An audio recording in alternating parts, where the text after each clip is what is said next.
I did not ever have to walk the streets.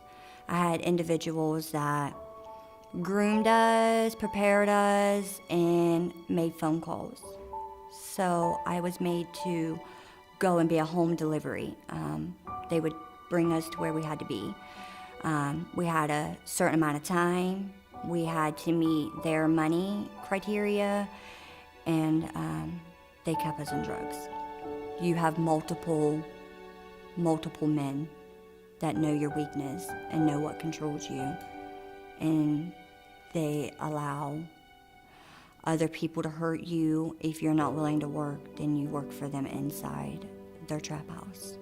It wasn't a month after I got introduced to the streets. I was introduced to the streets in July.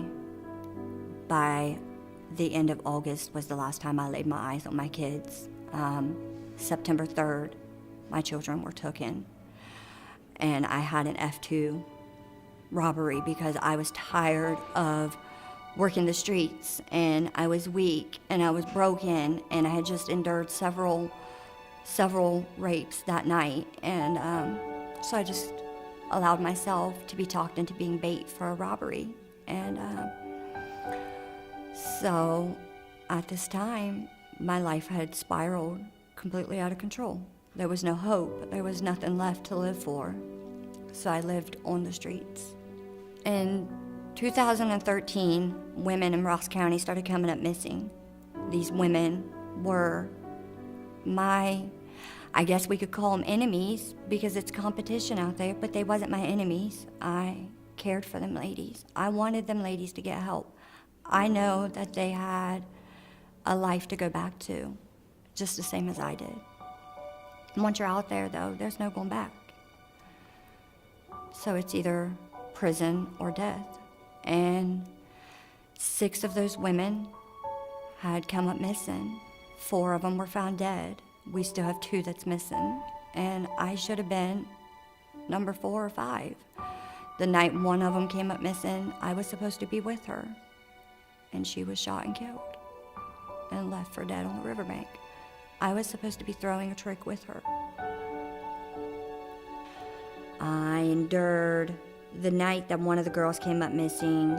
They were trying to force me to go with her. I refused. They were never going to put me back on the block. They were never going to make me walk again. I was not who I was before I went in. And so I endured beatings for that. When I refused to walk, I got a backhand in the mouth. If I refused to walk, then they would call several men over, dope dealers, to take turns raping me, and they would make money. So the last night that I put up with this, I was severely raped. The next morning, I had risked my life, and I called my PO from the trap house, sitting beside the drug dealer. I called my PO. I got help. That was a chance that I took, knowing that he could either go ahead and end my life, or he could make me leave. By the grace of God, I got to walk out of there. When individuals had, experienced trauma in their life, prolonged trauma, especially, physical or sexual abuse type of trauma, or totalitarian control, the prison environment oftentimes triggers those kinds of negative responses from them, because there's so many aspects of prison life that is similar to the abuse and trauma that they experienced on the streets. Being yelled at, put in exasperating situations, being threatened, being bullied, being extorted, either personally experiencing sexual advances or hearing about it from others. Just the coarse talk and the joking and the threats and stuff that they hear all day long going around them. They become constant triggers for them that just keep them constantly emotionally worked up and on edge. They never again can relax. They never feel safe. It just pushes all their buttons, really. It makes it very difficult for them in this environment. For men, I think, actually this is not unique to men, but one of the issues that we deal with in working with these individuals is what I call trauma phobia, and that is fear of talking about the trauma. And I think women experience that as well, because talking to somebody about it for them is almost like reliving it, and it stirs up a lot of emotions that they work very hard to try to push down and push under the carpet and pretend to put that in their past. They're not successful and can't be successful at doing that, but they certainly try and put a lot of effort into that. And so for somebody to try to make them talk about it gets met with a lot of resistance. And there's I call it a phobia, because it's almost a panic attack. It's an extreme fear of somebody making them, or asking them to talk about these things of their past. With men, I think that's even more difficult, because for males, there's this sense that as a man, I'm not supposed to be a victim. I'm supposed to be strong, I'm supposed to be powerful, I'm supposed to be in control, I'm supposed to be able to manage my life, I'm supposed to be the one to protect others. This is kind of what a lot of men are socialized with. So to talk about problems of any kind is weakness, and weakness is not masculine. And so there's just a lot of issues there for men to really open up and begin to acknowledge that things happened to them that they were powerless over. Well, we offer groups for trauma recovery. That's an 18 to 20 week group, and of course we do individual therapy for those who are identified as having these issues. We also have a group for survivors of sexual abuse, which is really the same group, the same material as the trauma group. It's just that we try to put together the members of that group as all having the same type of trauma, which makes it easier for them to talk and open up, knowing that others have been through similar things. And what I found is that the combination of individual therapy, of working with one-on-one with somebody and getting them to tell their story, oftentimes for the first time, and developing a trust for me, that trust, finding one relationship in their life that is successful and functional, compassionate, is huge. And I don't want a person to go into a group and that be the first place for them to tell their story. I like for that to be one-on-one first. And so I work with them for a while, one-on-one. And then when they're ready, I will put them in a group. And the combination of the two, of being in that group with somebody that they've already told the story to, that they trust and feels like is on their side and will be an advocate for them, I think that helps them to sustain the anxiety and overcome the trauma phobia. It was after my divorce, and it was a friend of mine. We had been friends for like 18 years, and we had ended up getting together, and it's kind of weird how it all started, because I didn't realize that he was trafficking me. I didn't realize what it was.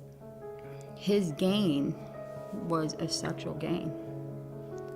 And I think that that's where I myself had a confusion until we had done the convention, the human trafficking convention, and when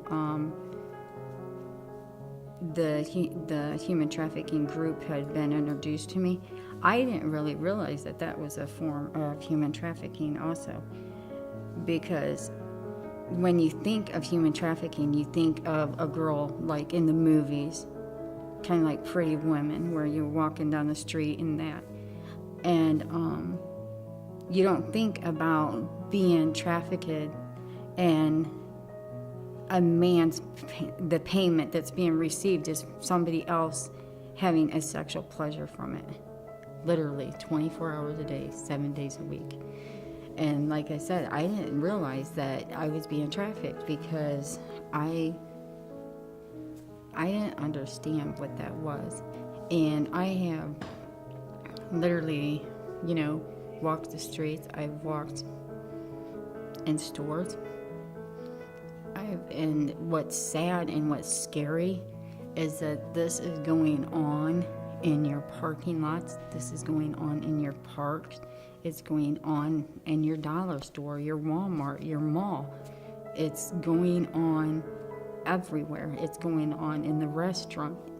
I mean, literally, like, there's been sexual encounters in all those places. Adult bookstores, adult movie stores. And that's just naming very few, places. It was terrifying also because, like, he would have me at a truck stop and I'd be getting in trucks with men I never, I don't know them. I got out of this by getting arrested. A friend of his that actually partook in a lot of the sexual things, seen him kick me and stuff one day, and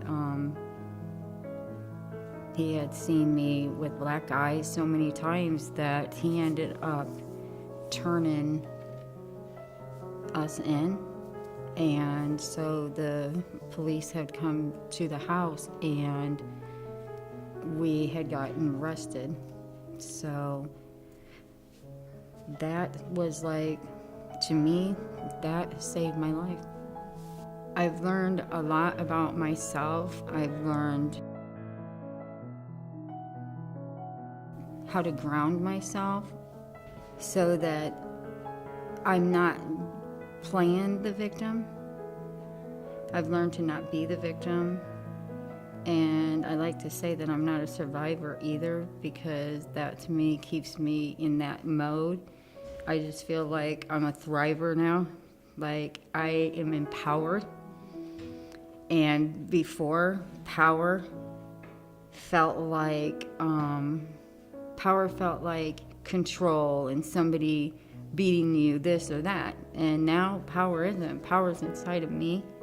I actually have a love for myself. I've set boundaries. I work very hard on sexual, like understanding like sexual relationships and being able to have boundaries through that. And I just recently set up a sex boundaries plan so that I am protected for like when I get out of here, that when I am out on the streets, that I see red flags, warning signs, so that I don't fall back into that, so that it's not too late. So I have been educated. And I think that's one of the biggest things, is being educated about it and understanding all of it.